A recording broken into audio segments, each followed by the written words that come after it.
Hello, hello, everyone, and welcome back to Talking Global Politics with Dr. Detzi and Dr. Kusluch. So we missed last week because we were at Midwest Political Science Association, but we are happy to be back this week. And although the current Trump administration does not recognize climate change as a pressing issue, we still see the impacts of a changing environment as we are witnessing an uptick in violence in the Sahel region and North Africa. And we know that the national security agencies and Department of Defense have long thought about a change in climate as a concern. So we wanted to make a video today just kind of talking about some of the concerns that agencies like the Department of Defense, like former White Houses have raised, and then talk a bit more about where we are seeing these concerns in our contemporary world and some of the government responses. So I just wanted to start our discussion today thinking about a publication that was published over a decade ago now, which is The National Security Implications of a Changing Climate, which was produced in May 2015 by the Obama White House in conjunction with the Department of Defense, talking about some of the concerns they had about a changing environment, a changing climate, and how that was going to be a concern for the Department of Defense, and how the Department of Defense thought this changing climate could lead to more confrontations. So, just here at the outset, we can think about that climate change is not necessarily a driver of conflicts itself, but instead it can make existing problems worse. So when we think of some of the impacts of a changing climate, we can think of an increase in poverty or an increase in the intensity of poverty. Importantly, which Dan and I will dig into more, is there can be an increase in food insecurity and water scarcity, which the Department of Defense has long worried will lead to future conflicts as areas of the world which had previously been arid, or at least some agriculture can be grown on, with a changing, drying climate, those areas can actually lead to confrontation over these scarce resources, including water and land that can grow. Something that impacts domestic politics quite a lot is as some areas of the world become hotter or just uninhabitable because the jobs change, migration and immigration will shift, patterns will shift. And then that changes the domestic politics the of countries across Europe and the United States.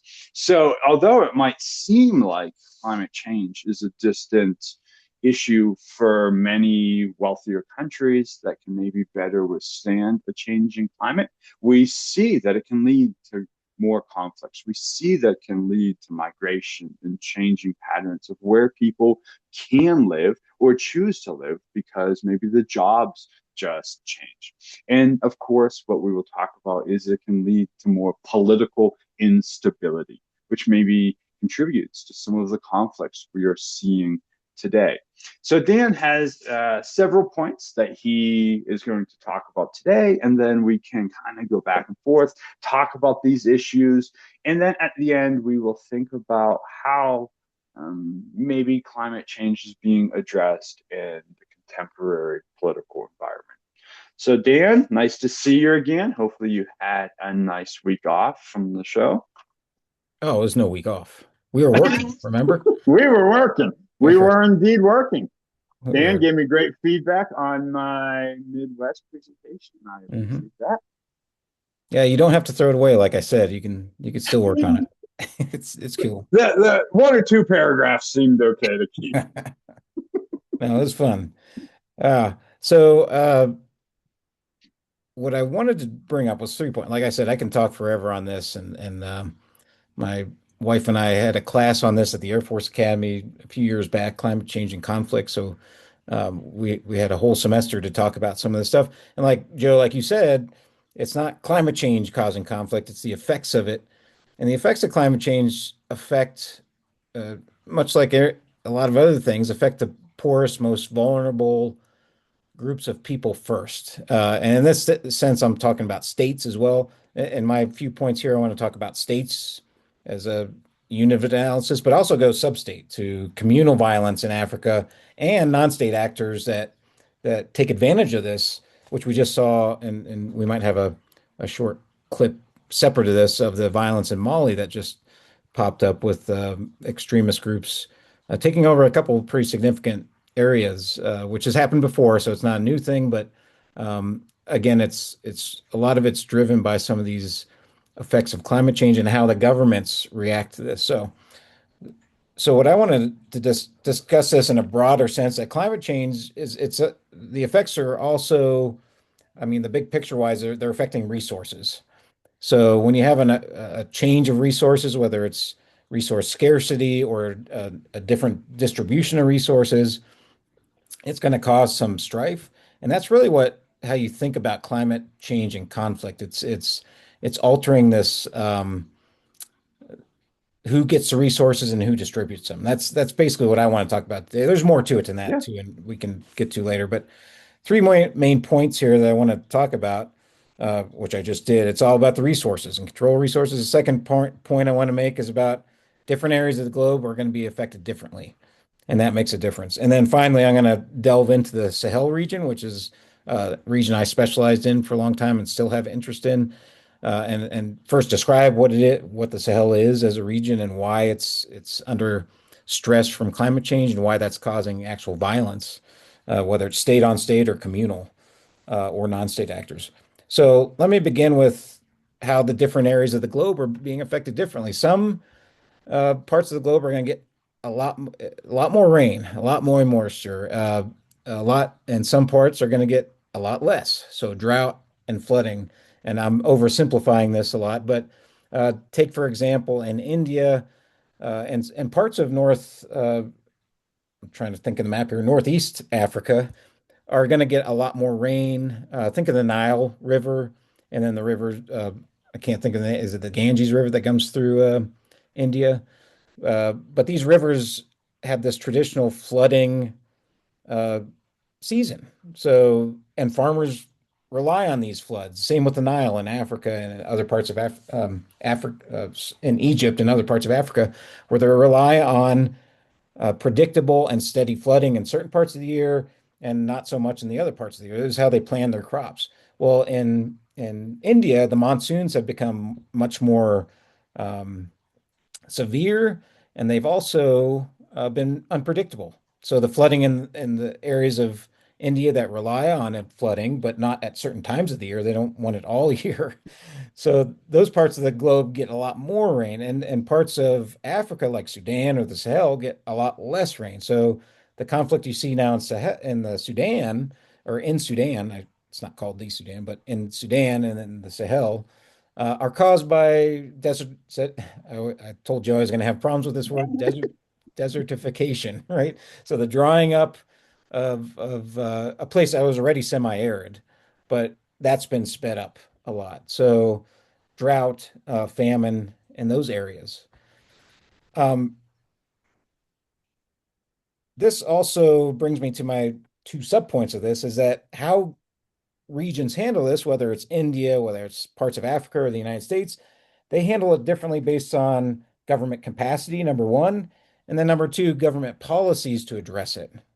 So government capacity is the ability to address it. Some countries, some states, governments are so weak they don't have the ability to address this in any significant way because of lack of money, lack of resources. So take Mali, for example, or Somalia or Sudan. Their governments are not going to be able to go in and help rectify the issue.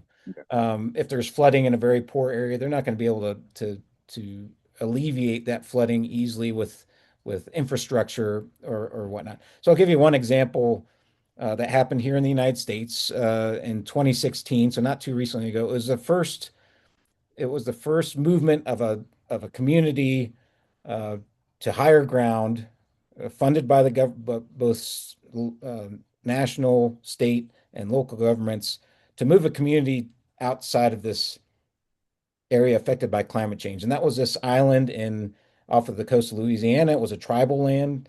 Um, it was called the Isle de Jean Charles. So it was home to this long tribal nation that was down there, but the weather and the flooding caused it to be uninhabitable. So the tribe itself said, "Hey, we're going to move to higher ground," and so they put this in motion. Nonprofit organizations started helping the state of Louisiana, but also the national government through the Housing and Urban Development Department of Housing and Urban Development (HUD) uh, gave a big grant to move this community. The United States has that capacity to do that. Countries in, say, Africa or Southeast Asia that might not have Latin America do not have the capacity to move whole communities. It's expensive. It takes logistics. It takes buy-in. It takes the policies to do it. And that's a small example. Other parts of, say, the Chesapeake Bay, same instance where the government is starting to relocate, and U.S. holdings in the Pacific, like the atolls that the United States has as territories. Mass movement of populations is being planned, and the United States can do that because it has the capacity. So that because of that, and they make the policy to do it, there's pretty little conflict. There's not going to be a lot of angst, especially leading to violence in that sense. However, and let me go to the Sahel now. The Sahel is the region that spans from basically the west to the east of the African continent, from just south of the Saharan Desert, but north of the tropical region of Africa. So think West Africa from Senegal, northern Nigeria, all the way across. Mali's a big Sahelian state, Niger, Chad, over to Kenya, even Kenya and Somalia. So it goes over that. And that's that semi-arid region below the Saharan Desert, but above the tropical zone, which was always difficult to live in. But you could still grow crops, and more importantly, too, you can have herds of cattle, herds of goats, cattle in the east. I think it's more other type of livestock in the west. It sustained that, was able to sustain that. And we're not talking like large factory farms and ranches here, but communities that do this. So the desertification of this, the as it's coming south from the Sahara down towards the tropics, is reducing the amount of farmable land, of pastoral lands. And this affects the regions differently. So in the east, you have, especially in places like Somalia, the herders are part of the elite groups of society. They're the ones that make the money. The farmers are seen as uh, less up there in society. So although the government does not have the capacity to alleviate drought and famine, they do see the shrinking resources and say, "Hey, we're going to make policies," and this happened in Kenya as well. We're going to make policies that support herders or farmers, depending on where they are. So, and say in Somalia, their policies are going to say, "We have shrinking resources. We're going to support these herders." Yeah. And of course, that marginalizes those that farm even more than they already were. And this has caused violence. And Kenya is a pretty stable place, but it's caused violence there, especially in the north. Somalia has seen its share of violence. But in the West, it's a different story. Think of Nigeria, because the United States had just bombed certain regions there because they thought there was um, violence Extremists. between religions. But in northern Nigeria, which is the southern part of the Sahel region, same instance where resources are shrinking, and you have two groups, farmers and herders, which are competing for the same kind of land now. But in this case, the herders are seen, they're on the margins of society in Nigeria. They're seen as the nomadic, they're seen as outsiders. And the way the system's set up on Nigeria, the state system, if you go between states, you can't vote in them, so you don't really have representation. So they're not even some instances not really participating citizens, or can't. Yeah. So in that instance, the government favors the farmer. They think sedentary farming is a sign of um, prosperity, and that herders and these solitary groups are more of a problem. So they're going to then give you the policies that support those farmers and further isolate the herders. And what you have is communal violence in that case. The government's not involved, but it's the herders and the farmers fighting each other with anything they can, whether it's guns, it's knives, machetes. But this results in like 500,000 deaths per small battle. So this is Yeah. violence that's caused by shrinking resources, the government's capacity to address it, number one, but number two, also the government policies to address it, which could they give the resources to those that they favor, and that causes internal conflict. Um,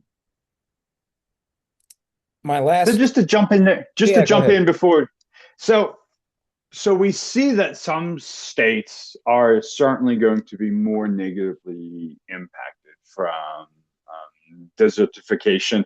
It's tougher. So do we think some states are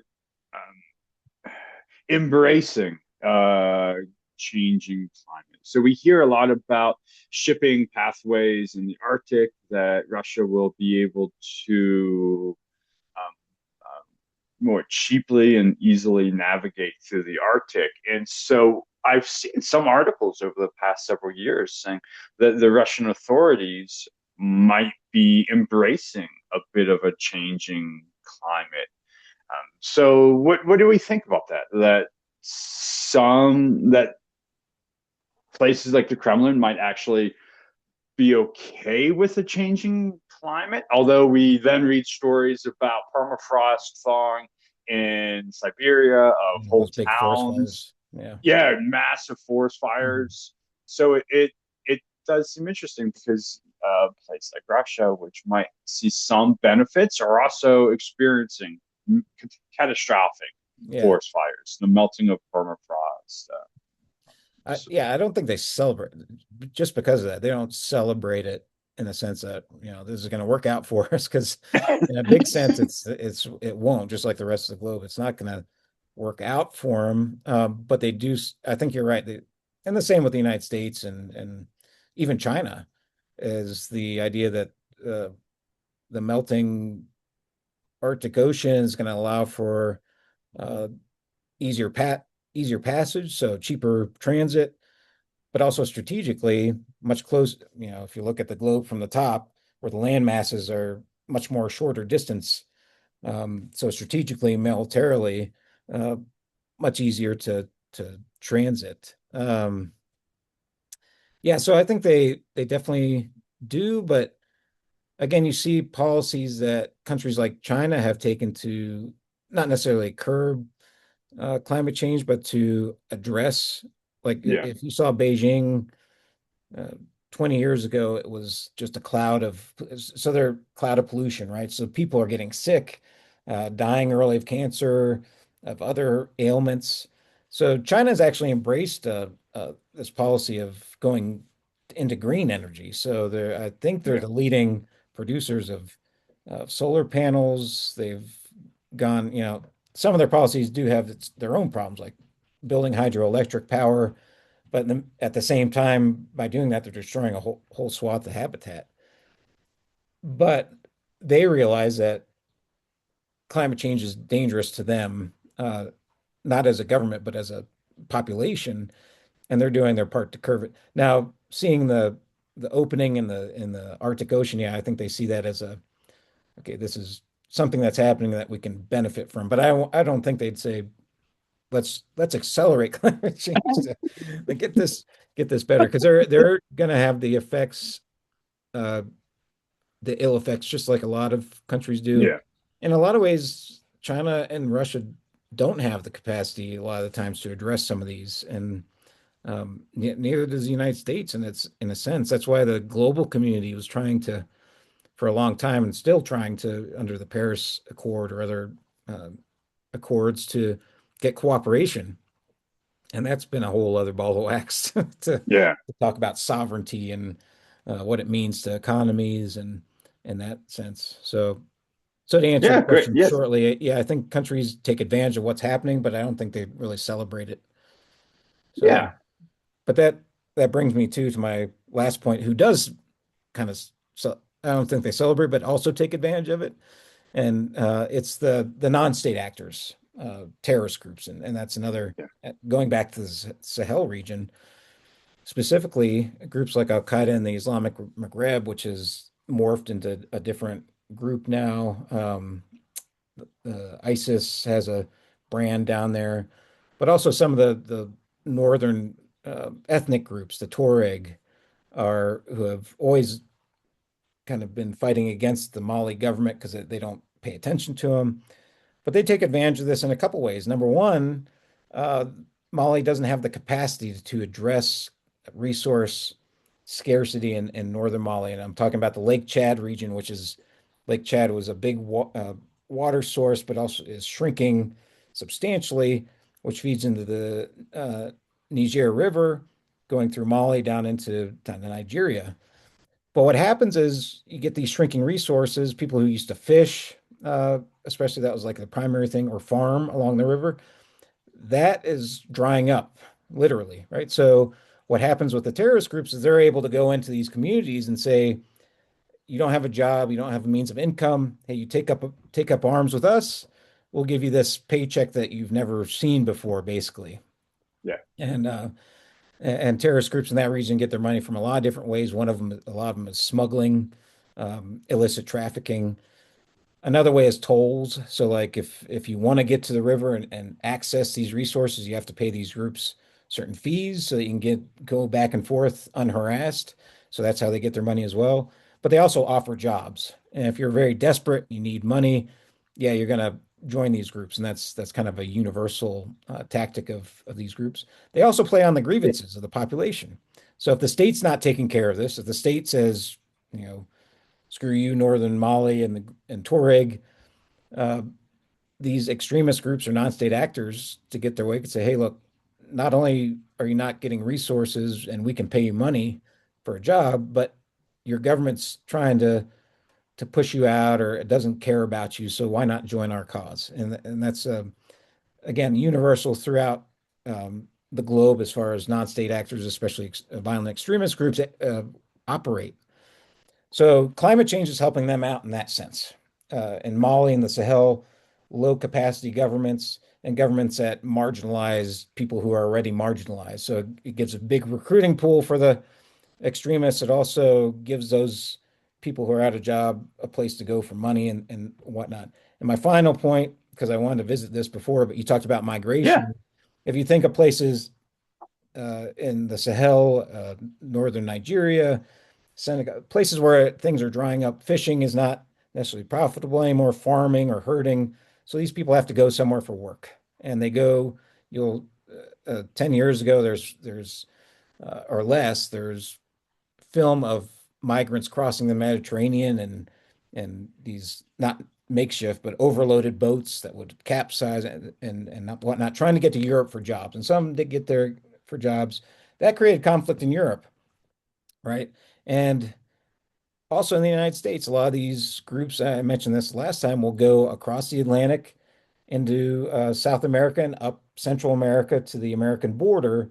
So, although it's been framed as Latin American groups coming to the border of the United States from the South, it's also a big chunk of these are these migrants that are trying to escape poverty and stricken Yeah. places in Africa that are stricken because of the effects of climate change and government policy in those regions. So it's all connected. It's what we call a wicked problem, right? Everything is connected. You can't just attack one issue of those and policy and affect and see change and across the board.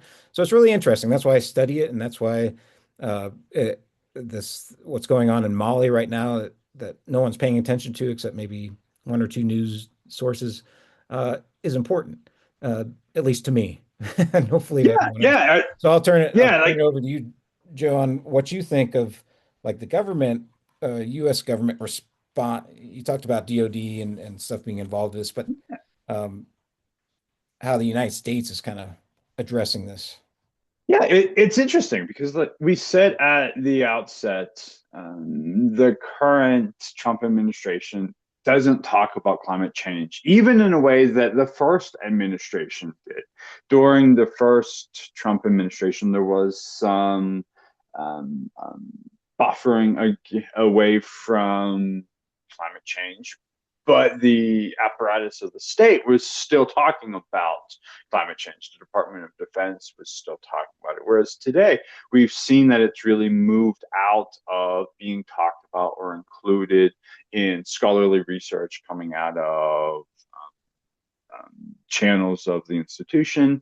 It's not talked about, like we said off camera, in the newest national security writings coming out of the administration. They're not talking about these issues. And so it's interesting to think about because this connection between domestic politics and international relations and are still there. There are still people that will come to the US fleeing loss of jobs elsewhere in the world. So the administration's still having to deal with the impacts, but not talking about the not talking about the problems the same that even again the first Trump administration did. So it's interesting. And again, we talked about the national security implications of a changing climate from 2015.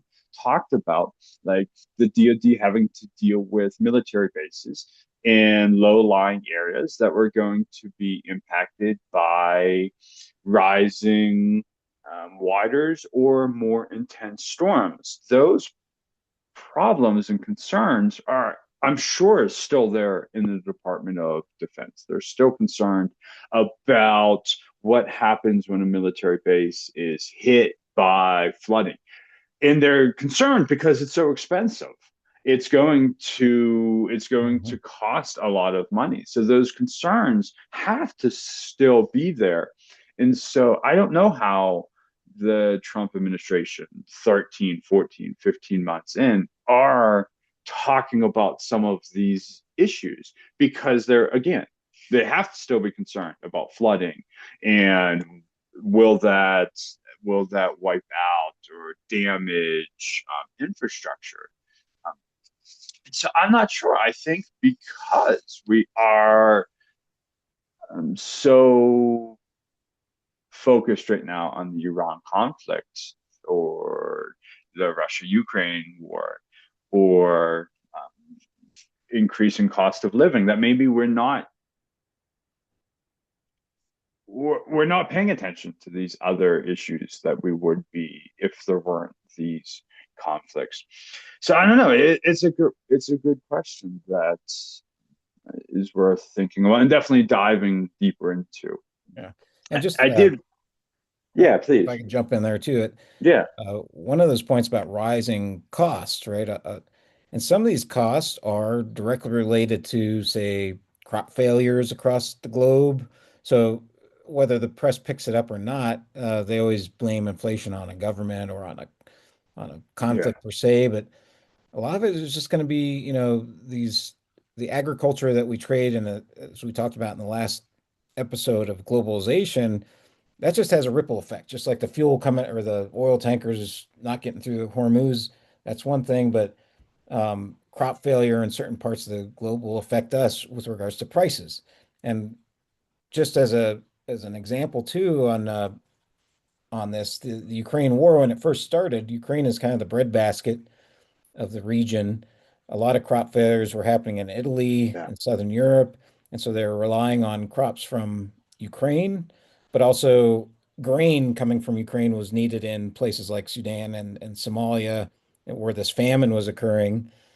And so when this wasn't getting through after the war started, it was a big deal. It cost the conflict in that sense spread in a non-conflict way or a non-military way. Um, but a lot of it was because, the effects of climate change are again, it's a wicked problem. So it's just kind of adding. It's a threat multiplier, as it's always called. yeah, It exacerbates things that are going on. So in that spirit, the Russians they made a deal to let the grain through the Black Sea.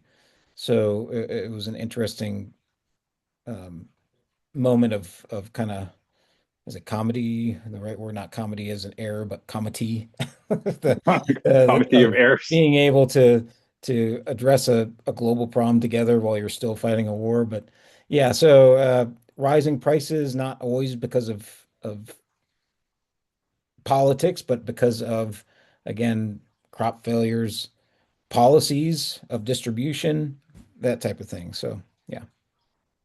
Yeah. And so, regardless of how we talk about it, I think we will continue to see that the impacts are being felt across the world. Mhm. Um, so, any concluding thoughts, Dan? No, not this at this point. I'd like to talk about Mali a little bit more in a future episode, and the Yeah, Sahel.